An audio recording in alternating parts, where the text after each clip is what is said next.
Good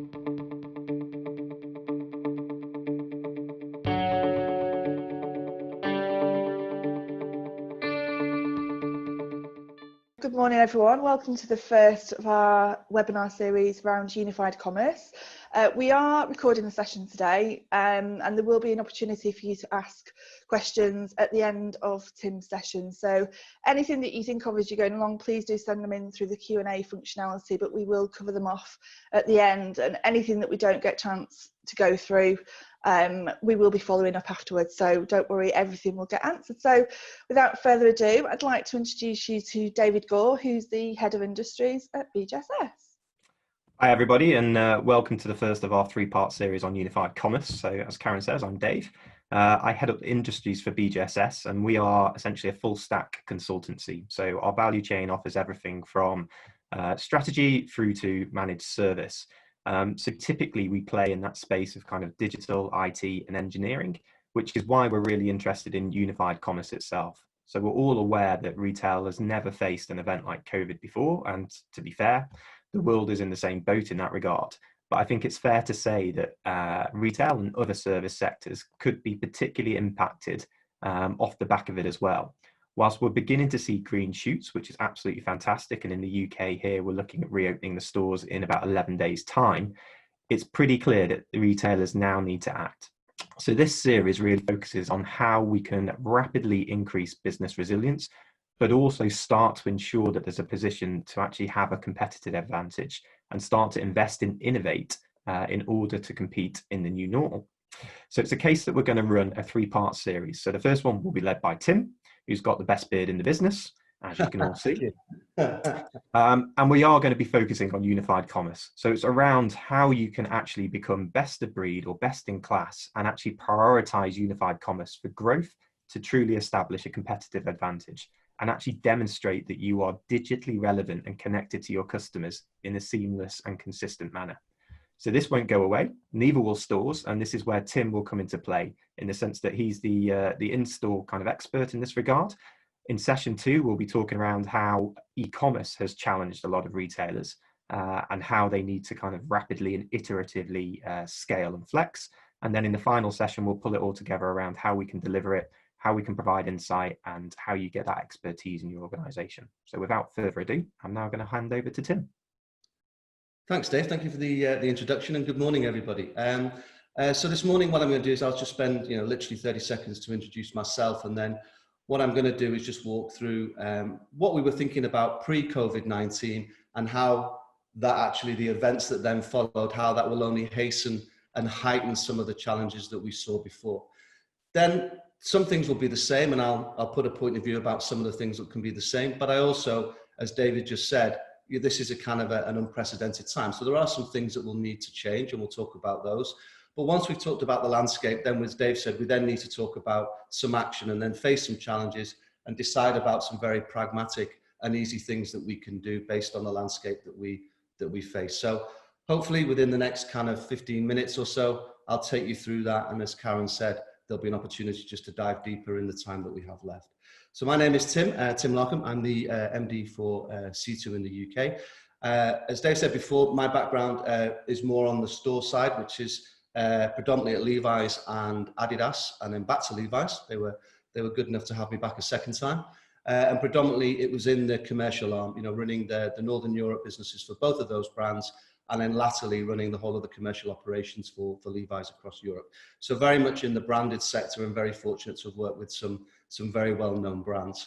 And then an opportunity came to join with C2. I was previously running a digital agency in London, met the people at C2, and then a very obvious question is why C2? And there are a lot of really good reasons, and as you come to dig down into what the business is about, then you'll find some of the other core businesses reasons as to why C2. But fundamentally, I've always been a fan of the store staff and them being ambassadors and the front line for any brands. So when I first went into stores and saw how C2 was helping brands work and connect with retailers in a much more ambassadorial way, then that was one of the big hooks for me as to why C2. And that's something that we'll touch upon and talk about in a bit more detail now, because I believe that, and always have believed, that the store staff are the face of the brand. They're the first thing that consumers see. They create that first impression. It's not people sat in offices in San Francisco, Brussels, Herzegovina, where have you. It's the store staff. As I said before, I think, there was things that we were considering before COVID-19 happened, and I'm going to put a point of view that said that some of the things that we were considering have only been heightened and hastened now we're here. There is definitely, I use the word renaissance. This has been a time for firsts, and I put pen to paper for a LinkedIn post the other day, and I talked about the renaissance of retail. And I really believe, you think about what the renaissance was, it was a time of innovation and change after a specifically challenging period. And I think we're in exactly the same place now. But some of the things that we've talked about around the consumer, for instance, craving experience and looking for brands that have got authenticity and are honest at the core, I don't think will change. I think that will only be heightened, and there will only be a need to haste around brands that haven't got that in place. Because ultimately, we're still human beings. And we found that out as we've been locked down for 8 weeks in various shapes and forms, but we are still humans. And once we are let out again, then that's what we've been missing. I mentioned yesterday that my partner, she went to IKEA. IKEA's opened near us, and you would have thought she was going to Disneyland in terms of the fact that, the excitement of going out there. And we can talk a little bit about what they've done, but actually the staff were more attentive. There was more kind of concern for the consumers that were in there. And actually it felt like a better experience due to some of the measures that have been put in place. So we are still human. On the other side of it, what I think we've seen is some of the things that we talked about localization and personalization. And I think, whether you're a big business or a small business, we are kind of trying to reconnect. That was definitely a trend that was around before COVID-19 hit. And I think, again, that will only be heightened and hastened as we come out the other side. We've also spoken about, if you are a business and a brand, avoiding the kind of muddled middle. We talked before about store closures, but if you looked at the store closure numbers before COVID-19, it was very much polarized. The stores that were closing, 60% of them and over were in that muddled middle. It wasn't the high-end premium, and it wasn't the people doing a good job at the value end. It was the people that weren't quite sure where they sat in the marketplace that were struggling. And again, I think that will continue as we move into getting back out there as well. And we talk about, what are the kind of contexts that if you think about the brands that are doing it well, there is a kind of a consistency there. They're super clear on who their consumer is, and consumer now is bleeding into community. So the way they're consistent about the community and the consumer and how they communicate to them is now building that community. And they have a strong point of view. And once they've got that in place, you find that they execute against it relentlessly and consistently. So those kind of three elements are definitely things that, whether you're a big business or a small business, those are the things that will still need to be in place when we're all allowed back out there. The fourth kind of element that I put in there, because all these things kind of development, is around leadership. And I think that, as we move forward, you'll see that strong leadership around this kind of like benevolent dictatorship will also come to the fore as well. It's going to be a time for leaders to be very clear about who they are, what their business is, who their, what their point of view is, and executing relentlessly, but they are going to have to stand firm and stay true to that, even if the waters become choppy again. So I think a lot of the things that we talked about before, like community, like consumer, they haven't changed. They will only be heightened and hastened once we come out the other side. The thing that was in there before that I think has had a very interesting dynamic change to it is around collaboration. And even in the last week, and it shows you how quickly things are moving. 2 weeks ago, the collaboration was interesting because the CEO of Adidas and the CEO of Puma went for a run together. Okay, it's nice. But now you've seen this week with Nike and Adidas collaborating, or rather Adidas kind of supporting Nike in one of the messages that they've put out there, how collaboration has taken a different turn. Previously, it used to be about, it got to a stage where a brand couldn't launch a product unless it did it with someone else. And that's kind of like, I think that had run its course anyway, and that was beginning to change. What I think is a real benefit of what's happened is the spirit of collaboration and how that will change as we move forward. I think people are much more open to collaboration and partnership than they were previously. And again, heightening and hastening those things will only continue. I talk a lot about these good brands, but if you think about those four things, about that consumer, clear point of view, consistency of execution, benevolent dictatorship, you pass that lens over brands, and there are brands that already come to play. And again, if you take Patagonia, for instance, you look at that brand, they've been doing sustainability since 1972. they will only continue to be more successful because of the fact that if you look at that business and you put those 4 lenses over it, they tick all of those boxes. So again, it's always an interesting exercise to do when you look at retailers and brands, to tick those 4 boxes and see how they stand. There are some examples like JD, for instance, that also fit into that. And you can kind of go through it yourself and work out. But those are brands that have a strong point of view. And I would argue that they're more than a name. They're a way of doing things. They're more of a verb than they are a noun. So I think a lot of the things we talked about before still remain and will only be heightened and hastened. But perhaps there will, perhaps some things will change. Perhaps we actually might be a bit more patient and pragmatic. Perhaps that might actually creep into our everyday life. Perhaps the priorities for leaders will change. But I think if you take the first one, I think as consumers, yes, I think we will be more patient and we will be more pragmatic. But actually our expectations will remain high. They may change. It was around convenience and experience. Now it's going to be about safety. So again, I think although some things changed, good common sense will always sit at the heart of what we should do as a brand and business to navigate our way through the next step. As I said, perhaps priorities for leaders will change. 2019 was a record year for turnovers in CEOs. And the top 2 priorities that they had were sustainability and omnichannel, which we kind of now talk about unified commerce. Those 2 things, they'll have added a third one now during this current period, and that will be about the survival of their business and how they rebound and how they thrive post that. But again, I think although some things will change, sustainability will still be there. Certainly that need to actually unify their experience in front of the consumers will stay. And the third thing that will have been added will have been around this fact around survival, because a lot of businesses are struggling. Let's be clear about that. But there are still a lot of great businesses and great brands out there that will survive and will thrive once we come out the other side. And I think that leads into the leadership piece about, how to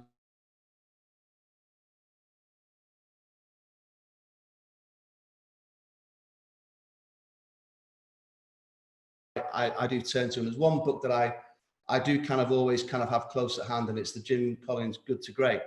And actually I looked at it in the context of what we have at the moment. And in there, if you get the chance to read this, I'm not going to go through all of it now. There's a part in there about the Stockdale paradox, which is about Jim Stockdale, who was a prisoner of war during the Vietnam War. He was the highest ranking officer in the Hanoi Hilton. And if you read that part of the book, you'll see that, and again, he was in a pretty tough situation. So the similarities between where we found ourselves now and him as an individual, he was in a pretty desperate situation. But he never lost his resilience that he would actually get out of there, but he never turned away from the brutal facts.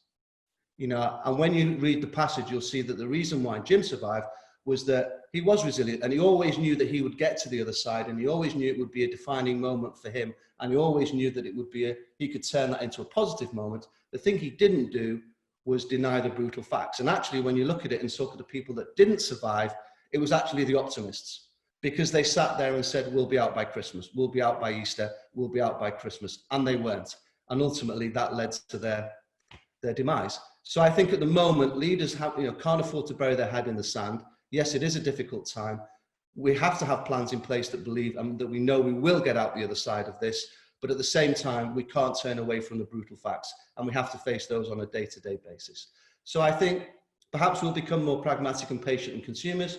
Perhaps the priority of leaders will change, but we can't afford to bury our head in the sand as we face these challenges day to day. And they do change, as we mentioned before, in terms of collaboration. A week makes a big difference at the moment. So taking a pause there. So prior to figuring out what to do, we just need to look at the landscape and the challenges that are being faced. And I think that there will be, as Dave said before, there will be a demand for a seamless real-time experience. Having that one view of stock and one view of consumer, and having it accurate and available at people's fingertips is only going to become more important. And again, this is something that a lot of people had on their roadmap as businesses, but because of what's happened, it's only accelerated that and made now the fact that it has to be done today rather than tomorrow. As people have seen stock locked down in stores, for instance, where they could have been, if they had a unified commerce, they could have been taking advantage of that stock and being able to use it in different ways. I know the guys at BJSS, they're fanatical about the use of data and making sure that it's not just kind of sitting there, but it's used to kind of predict and indicate what might happen in the future. And again, this single view of stock, product and consumer, allied to, you know, smart people like Dave and the guys there that can help you figure this out, is also going to be an important part of what next. And customer retention, recruitment, loyalty is going to be an important part of the landscape as well. You know, I mentioned the trip to Disneyland IKEA about 5 minutes ago, but it is, you know, if I look at that experience, you know, there's a consumer that's had a great experience, come back, told people about it, and guess what? You can guarantee that other people will replicate that. And it wasn't about any change in product. It wasn't about any change in the building. It was actually about the change in the attitude of the staff and the way that they were approached and the way that they were handled and taken care of within the store, which kind of comes right back to what I mentioned at the beginning about why I believe that the store staff are going to have a huge part to play in what happens next, because we are human and we do interact. We are missing that interaction on a one-to-one basis. I think the other challenge that's being faced there will be about legacy. I think this has been a big change now where people can't afford to have anything in their business as legacy. Legacy, I used to think was it can be a positive word, but I've actually started to think about it in a slightly more different context. You know, and you know, wanting to leave a legacy is a good thing, but at the same time, legacy can also talk about the past, and it can also be a little bit. It can talk about being slow, not being nimble, not being agile. And I think that that's something that will change, whether it's legacy thinking, legacy systems, legacy around leases in bricks and mortar. So I think avoiding legacy will be another challenge that's being faced.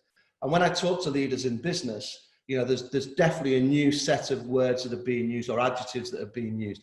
It's about agility. It's about flexibility. It's about diversification. It's about speed. It's about evolution, innovation, as Dave mentioned before, and investment as well. Funny enough, you know, I think the businesses that can invest will see this as an opportunity to invest, but unfortunately, we are going to see some casualties, and then it'll be about, you know, a fight for share for those consumers that remain and are out there. So I think there are some really big challenges that are being faced. And then so you think, where next? Well, I think where next comes down to your strategy. And I think that, you know, again, I can only, you know, people are in it, as I've always been taught, and I've always kind of followed, you know, your strategy and your situation have to be linked. You can't just drop a strategy from one situation or from one business into another. So you have to actually assess your situation individually, develop what that strategy is going to be, and then make it happen.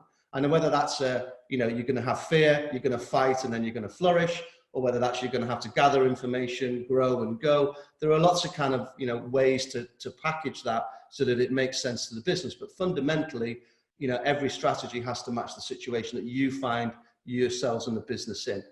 And I actually echo what Dave said before. This is an opportunity for innovation and investment if you can. Innovation doesn't always cost money. Innovation can be thoughtful. Innovation can be about doing things in a different way. Investment obviously does take money and time. Investment in people could be a question of mark around that in terms of sharing knowledge. But I think it is going to be characterized by brands and businesses that look at innovation and investment. And if I package that, you know, it really is about committing to creating that consistent and compelling experience across all the channels for all consumers. And I think if I was to summarize it, that's kind of what we're looking at here. How can you commit to creating that consistent and compelling experience across all the channels and all the consumers? And it's interesting, just yesterday, the new CEO at Sainsbury's, the first thing he's done is put the head of retail and the head of digital together as one person, because he said exactly that. People only experience one Sainsbury's. There's only one Sainsbury's. I only want there to be one experience, and I want every consumer that walks through the door to experience that in exactly the same way. So again, this isn't anything revolutionary that I'm saying, but what it is, I think is important, is that people are taking the action and doing something about it, and that can be the difference. So that's great, Tim. You've told us a lot of things about what we should be doing, but like, you know, what about a little bit of how, just to help us here? And I think that, you know, that where we come into the connecting of the worlds. I think connecting your online and your offline worlds, I think, is really important. And that's why, you know, omnichannel, we talked about it before. I think it's been a word that's been used a lot. In the same way sustainability has been used a lot. What does sustainability actually mean? And it's very tough for a CEO to say, okay, I'm going to be sustainable in a year's time, because it means a lot of things to different people. And I think omnichannel started to fall a little bit into that same category. And what we talk about in unification is just bringing those two worlds together in real time and having that single view of stock and consumer. And we're almost in the essence of being able to say yes. What's the question now? What's the question? And the answer is yes. Can I order it online, pick it up in store? Yes. Can I come in store, pick one up in store, order one off the web and have that one delivered to home, have that one sent to my friend? Yes, yes, yes. So the ability to be able to say yes to consumers in this current climate, I think is important. Also, I think there's an opportunity, I said, if you're going to get stuck into this, is that bit about data as well, an opportunity to clean out the clutter. I think that, if I look at what's happening where we live, I think it's been the biggest spring clean in history when you look around the neighborhood. So I think in the same way, businesses are looking to kind of clean out the clutter as well. And data is one of those things to look at when you think about that. How do you get that one view of real-time data? Because without that, it's very difficult to unify those worlds, as we talked about. So unification is important. Data is absolutely kind of key to that. And the third one, which you won't be surprised to hear, is about the store staff and about how we equip and empower the store staff for the future. And that is also about keeping them safe, but it is also about elevating their experience and knowledge so that when a consumer comes in, they're armed with all the information that's going to be required in order to do a great job by that customer that's walking through, whether it's a click and collect or a returning consumer, that they need to quickly be able to understand what they've previously purchased and how they can help them with their visit that day. So I think that unification, the data is important, but also I would say this is a great time to take advantage of looking at our store staff and our people, because they are the first things that people will say. And as I said to you just 5 minutes ago, the positive difference in the experience in IKEA yesterday was the store staff and their attitude towards the consumer. So just in the interest of time, I think I mentioned legacy before, and I said, what would the legacy be? I know it can be I've challenged the fact that it can be an old thing, but I also think that, there is that part of legacy. It's about what do we want to be characterized? How do we want to be seen in 3 to 6 months now we're at the other end of COVID, or getting ready for whatever may happen next? And I think it has to be characterized. If I think about myself and I think about our business, we'll be characterized by speed, agility, flexibility, innovation. Those are the kind of things that we want to be judged by, and that's how we will hold ourselves accountable as we move through this important time. We're all getting ready for when we get back out there. And I think that it isn't only about the look and the feel of the brands. I think it is important to say that, people are going to have missed going into retail. I know I've missed going into retail a lot. I've missed, yes, we've missed going to restaurants. Yes, we missed going to bars, but I've actually missed going into retail as well and seen that. And I think that when I get back out there, what I expect is to see a difference. I expect to see that people have been getting ready for when I come back. Yes, I expect to see the look and feel to be great, but I also want to see that improvement in service and experiences, because they've had a couple of months to get ready for this, and they should be ready for when the doors get open. And it would be great if I saw a difference when I walked through there. And I think, the last thing on this is that really, as we said, the key thing here is that unification between the online and the offline worlds. Yes, there has been a swing to people purchasing on e-commerce, but we still know that in terms of a percentage, that combination of store and e-commerce is really important for any brand and retailer that's looking to communicate consistently and compellingly with their consumers. So again, I hope it's been a good use of 25 minutes of your time while you grabbed a coffee.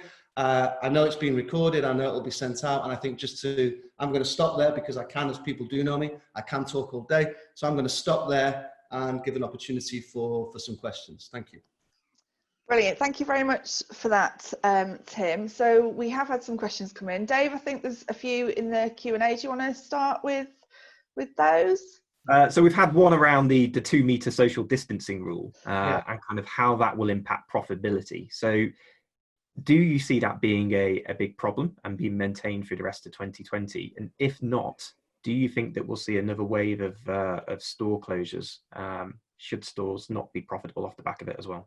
Yeah, I think that's a super good question, and I think that I think there'll be different impacts on different industries as well. There are some parts of the world where, if you take like jewelry, high-end jewelry, for instance, they've always had a 2 meter distancing rule because you've had to wait outside the door before you get in. There are other retailers, like a Primark, for instance, that need that 45 minute from a till queue sign in their stores. And I think it's businesses like that will have to modify and change and have those two worlds, because I think that the ability to go to store when it's safe to do so, to engage with the store staff in in a safe but compelling way, and being able to also leverage the offline world, I think is going to become super important. So I've taken a kind of high-low example there, where some businesses will be less impacted by it anyway, but there are businesses, big businesses, that are going to require footfall. They're going to have to think about how they operate. But I think, unfortunately, I think it is going to be tough for certain sectors to be able to look at that 2-meter rule. And, I think there will be, additional casualties based on that. And again, that's just confronting the brutal facts. It's like it's the Stockdale paradox. There are going to be some unfortunate situations with that. I think that from our point of view, that we have to then focus on what we can control. It's a bit like, when my eldest daughter, I remember a story when she was young, and she was kicking off about not having a certain paintbrush to be able to paint the picture with. And after a little bit of negotiation, we decided that she was going to paint with the brushes she did have, and the picture that she produced was amazing. So I think sometimes there is an element of, again, we have to paint with the brushes we've got, and it's going to vary differently by sector as to how it's going to happen. But I think everybody's going to have to think about how they put themselves into one of those situations. Otherwise, they are going to get stuck in that muddled middle. And that will be, at the moment, I think you could get away with that previously, being in the middle a bit. I think at the moment, it's an extremely tough place to be. So I think, Tim, one question that I had, just because I've got an old friend who has got a small retail business, it's just one shop, and he does do online. So is that going to affect smaller retailers differently to big retailers, or can they learn from some of the things that the smaller companies are adapting to? I think the big businesses are going to want some of the, I think that was beginning to happen anyway, because things like localization, personalization, they were beginning to come through as trends even before COVID-19 happened. And a lot of the bigger businesses and brands were trying to find ways about how they could be locally relevant to the community. And I think the advantage that the smaller businesses have, they already know their consumers are coming in. So I think a lot of the things that the smaller businesses do, I know there's a bit of a migration now here, where I've heard a lot of my friends and family say, when we are allowed back up there, I'm going to support my local store a lot more than I did before. So I think that it doesn't change. That need to have that localization and personalization will still be there. I think the small stores inherently, especially the owner drivers who know their consumers well, will benefit from that. And I think the big businesses are only going to heighten and hasten their need to try and have that kind of identity as part of what they do. So I actually think it's actually an opportunity for some of the smaller businesses to kind of thrive. The trouble there is have they got the financial strength to survive the 2 to 3 months, 6 months in order to have that opportunity? So again, I'm hoping that with whether it's through investment, funding, help, these things do happen. But I also, again, I understand that the smaller businesses are under more pressure than the big businesses. The big businesses, it's easier for, a big chain. There are loans out there at the moment from businesses, and a lot of the big brands and businesses are taking advantage of the fact that there is very low interest money to be had at the moment. And the banks are lending to people that they believe will be around in the future. Again, unfortunately, I think that leans towards the bigger businesses. But in my heart, I think, I've always been a fan of that kind of local business because of the personalization and experience that they bring. I hope this gives the ones that do come through the other side an opportunity to kick on and flourish. And as we do move through whatever shape of recovery this is going to be, I think that hopefully will remain, and people will start to see, a slightly more, and owner drivers are always more innovative as well, and they can always move quicker. So your friend will move much quicker than a big conglomerate. Her challenge is, I think that what's happened now is a lot of the big businesses are starting to say, we used to have a phrase when I was at Levi's, look at your watch, not your calendar, in terms of how quickly you move. And I think now big businesses are like, we have to have that same agility as an owner driver. We have to think like that. It's going to be an interesting time. But I am a fan of the independent, I have to say. I mean, you've mentioned the Stockdale paradox a couple of times, and I've just recently read Vietnam by Max Hastings, so came across it there as well, and was kind of quite intrigued by it, really, around kind of marrying realism with optimism, particularly in the kind of post-COVID world and with what's happening after George Floyd over in the US last week. Are there any particular leaders who you feel are really kind of exemplifying best-in-class leadership of a retailer at this moment? And do you feel that those are the ones who are going to accelerate off the back of COVID? Yeah, I'm gonna go. If I go back to what I said before about, the people that are clear on who their consumer is, have got a strong point of view. They've got an authenticity. They've got a heart. They're consistent in the way they execute it. Then I think a great example is Patagonia. If you think about, Yvonne Chouinard there, I can't think of another CEO who would have actually put his head in his hands and at the day he found out they just became $1 billion business and said, I knew this was going to happen. But he can't help but be successful because his philosophy is right and he isn't jumping on a bandwagon. He's been, arrow straight consistent from the day. And I think that businesses, and so as leaders, I think leaders like that with an authenticity and an honesty and something that people can, believe is important, those are the kind of leaders that will shine through. I think anybody that tries to jump on a bandwagon will only be exposed even more at the moment, which is not a bad thing. Well, so the next one is, if you could choose any brand or retailer to partner with, who would it be and why?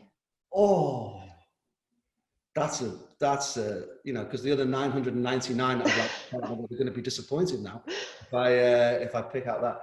I think that I think I'm going to go into like something a bit less of, and again, it's not because I actually kind of like the Primark conversation, because I think there's a lot there. I think that's a really interesting, there's some very obvious ones where, would you partner with Levi's? Would you partner with Adidas? Yes, of course I would. Would you partner with Nike? Absolutely.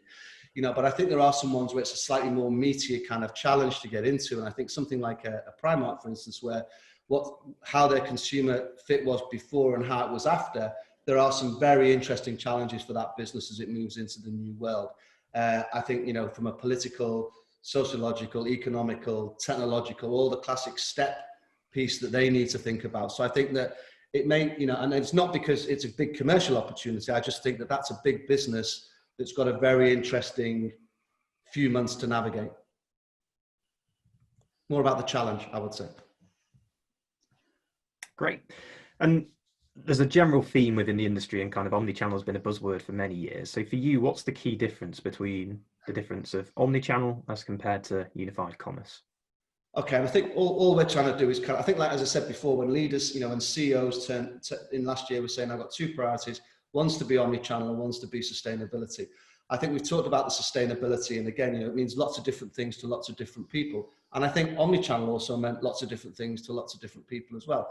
And I think from our point of view, the unification is about the joining of those two worlds. Put simply, about having that online experience and the in-store experience joined together in real time, so that there isn't a kind of difference in experience from when the consumer goes online or offline, is a really simple way of putting it. The challenge is that's easy to say and difficult to do. And that's where, joking aside, that's where people like us do come in, because sometimes these things are very simple to say, but the reason it hasn't happened before is because there haven't always been the ability to work with the right partners in order to make that happen. There's a lot of complexity behind doing something as simple that around processes, data, all the stuff that we mentioned before. So I think it's just that omnichannel became a little bit of a word, a buzzword almost, and the unification of between the online and the offline worlds with that real-time data, I think is just easier to explain and also more beneficial to where we're going now as well. Well, I think we've had a couple of questions very similar actually. So Tim, who would be your dream, you're obviously retail to partner with, but also who would you like to implement and scale this Situ platform? Who would be your choice on that one? Say that again, sorry, Karen. Sorry, so it's a similar question from a couple of people, but who obviously would you be your ideal retail partner to join with, but also how quickly can you implement and scale the Situ platform? Okay, that's an easy one. I think depending on what people are, what the requirements are, and what it is they're trying to solve, I think there's a couple of elements to that. And I think that I think that's one of the reasons that's one of the things that attracted me to Situ, was that this is going to sound very kind of trite, but we aren't trying to sell a piece of kit. What I'm excited about is what is it that the customer's trying to figure out. If it is as simple as I need to open a temporary site for some excess stock, then we can get them up and running in 7 days. If they want to get into a more slightly technical area around the unification of their online and offline worlds, that could take up to 12 weeks, depending on the scope and scale. But what I love about this is that we're now talking about days and months, not years. And I think that, you know, that was one of the reasons why, you know, I talked about some of the other reasons why I was attracted to working with C2. The quality of the people was definitely one, but the level of their technology and the skill around that is the other piece. I think this, you know, never more, as I said before, my argument's always been these things are going to be heightened and hastened. Never more has it been. You can't take 2 years to implement something anymore. You know, it has to be done in days and months. You can't take years. Fab. Great. So I think we've got time for just a couple more questions. Are there any more, Dave, that you want to kind of cover? Yeah, so you spoke around kind of the 3 C's to a great length and how they've been heightened and hastened. So kind of community, consumer and collaboration. Yeah. I suppose this is possibly an unfair question, but if you had to pick one, which one would it be and why? So you're talking about collaboration, Consumer and community. I would always go with consumer. I would always put consumer first in everything that I did, because I think that, you know, if I think back to moments at Levi's when we were talking about, you know, recrafting the flagship store on Regent Street, we actually started with what do we want to have what do we want to see and hear the consumers say as they walk out the store. So we wanted to see consumers walking out of the store with with shopping bags, let's be clear, but we wanted to see them walking out of the store with a smile on their face and saying, hey, that was great, wasn't it? Or, that was so good, you know. And we always used to work back from what did we want the consumer, how did we want the consumer to act and feel, and work our way back into then what we had to do. So again, you're right, there are those 3 are important, but if I had to choose, I would always go with the consumer. Brilliant. I think one last question, well, I think we've got time for 2 more, but actually it's quite something that I've been interested in before. So what are the key areas of the employee experience which need to be automated? I think that one again, it goes back to the equipping and empowering of them. I think, you know, if I take the example of when I first walked into Nudie Jeans in Soho, when I was doing some of my kind of research into before I joined C2, walking into the store. I know when I again, it goes back to the data, but the fact that the guys in there were able to say, actually, I haven't got that, you know, I haven't got that slim gym in your particular size here, but I have got it in the Covent Garden store. You can either go pick it up, I can either have it delivered to home, or I can get it sent here and you can come and collect it if you're in the office around the corner. So I think that the bit for me is giving that is once that unification has happened and that data, it's then giving that and we talk about, you know, what we're about is having the store on an iPad, so that whether it's a click and return, whether you're doing a click and collect, you know, whether you're doing some whether you're doing some pick pack in the store in the morning to send to honor some web shop orders, because you're best placed to deliver that because the web orders come in within a radius of your store, whether it's they're able to say, hey, good morning, Dave, good to see you again. Last time you were in, we were talking about this and this. This new stuff's just come in. I want to just kind of put this under your nose, see how you're doing. So I think the answer to that is that giving those store staff that equipment, the data and the equipment to be able to get into that situation where the answer is yes. Now, what's the question? I can go 2 ways on this. I've had experiences in store where I think people are quite happy to give a bad experience, but I also inherently have to believe that people don't want to give a bad experience. And if a member of a store team has all that kind of information, and I saw it in that instance in the Nudie Jeans, you could just see that they're kind of like chest went up a bit and the shoulders went back, because I was like, really, you can do that? Yeah, not a problem. And then if they break, we can give you the free repair and da-da-da-da. So it all then was part of the overall message that they wanted to deliver. So again, I think that, you know, that unification of the online offline world, the data, and then the ability to have it at their fingertips so that when people come in, they can actually do a good job. Well, I think lastly, Soon, it's been a really great session. Thank you very much, Tim. I just want to know, what is your biggest success story before we close? I'm hoping it's still yet to come. I'm hoping it's still. I think that's a really tough thing. I think I've been, you know, really, really fortunate to work for some great businesses and great brands, and actually, you know, being able to now work in there, you know, kind of move over into a kind of like more of a, you know, a technology into the world of technology over the last kind of 12, 18 months has been really exciting for me. And I think that the big thing for what I'd say, it's not a success, but what I try to kind of stay with is that, you know, is that whole piece about, you know, I try and simplify things. I try and get things really simple. You know, I like to think I listen, but then once I've learned, then I like to think that I actually put a leadership moment on it as well. So I think that it's difficult to pick out a single success. You know, I've had a lot of personal and professional successes, but I think one of the things that I carry with me is this kind of piece about how can you keep it simple, you know, listen to what people are saying, repackage it in a simple way that can help business and people move forward. You know, and I think at the moment that's going to be even more important because there is such a lot of noise, a lot of pressure. So I think that kind of keeping that in my mind is only going to be more at the forefront at the moment. Brilliant. So David, before we finish, is there anything else that you want to sort of go through with Tim, or anything before we close? No, so I think that was absolutely fantastic, and Tim, you were great as always. So thank you very much for that. I've learned a huge amount in the past 40 minutes, so thank you. All that I would say to the attendees is thank you very much for joining. I really hope that you've enjoyed it, and tune in for the next session next week. Brilliant. So thank you very much. We will be following up with a recording of the session, and also any of the questions that you asked, we will curate that. But yeah, we hope to see you again very soon.